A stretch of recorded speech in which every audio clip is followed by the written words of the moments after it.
Donc, Silent-Wire est une marque allemande qui, en l'espace de 3 ans, est devenue le premier constructeur de câbles dans son pays, ce qui nous donne une certaine idée de la qualité de ces produits, la réputation dont ils jouissent, puisque l'Allemagne est quand même le gros pays européen de la haute fidélité.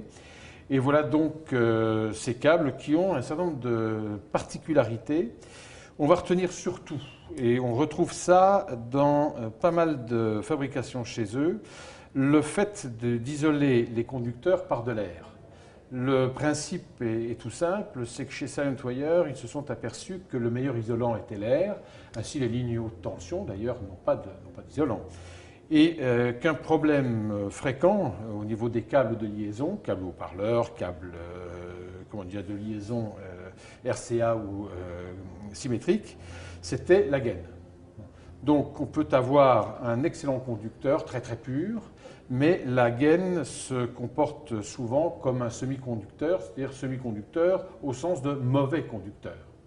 Donc vous pouvez avoir très très bonne performance au niveau du conducteur. En général, je dirais qu'ils sont souvent très bons dès qu'ils sont à peu près purs. Maintenant, le problème, c'est au niveau de cette gaine, quand elle touche le conducteur, en général, c'est ce qui se passe.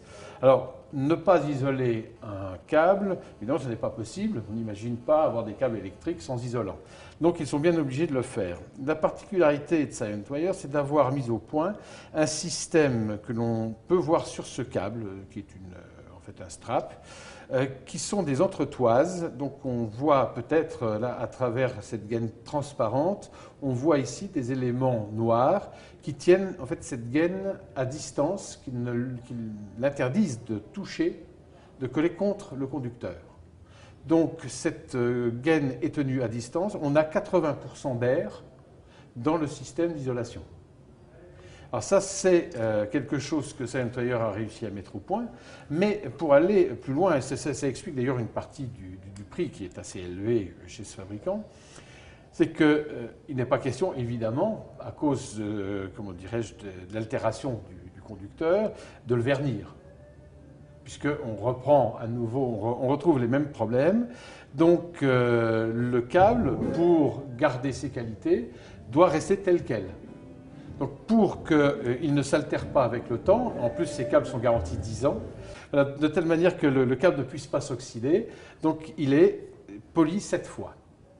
Voilà, donc ça, principalement sur les réalisations les plus haut de gamme, et pour tout ce qui est plus abordable, ces principes restent le plus possible.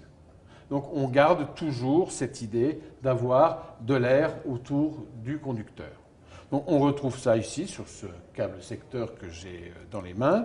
Les câbles haut-parleurs les plus élevés, le référence, l'impérial sont faits de cette façon, etc., etc. Donc on comprend que la poussière a un rôle, évidemment, c'est l'ennemi public numéro 1 chez Silent-Wire. Et pour avoir visité l'usine, la pression atmosphérique est montée à 2 bars, de telle manière que la poussière reste là où elle est, qu'elle ne soit pas dans l'air et qu'elle ne vienne pas se déposer sur les câbles lors de la fabrication.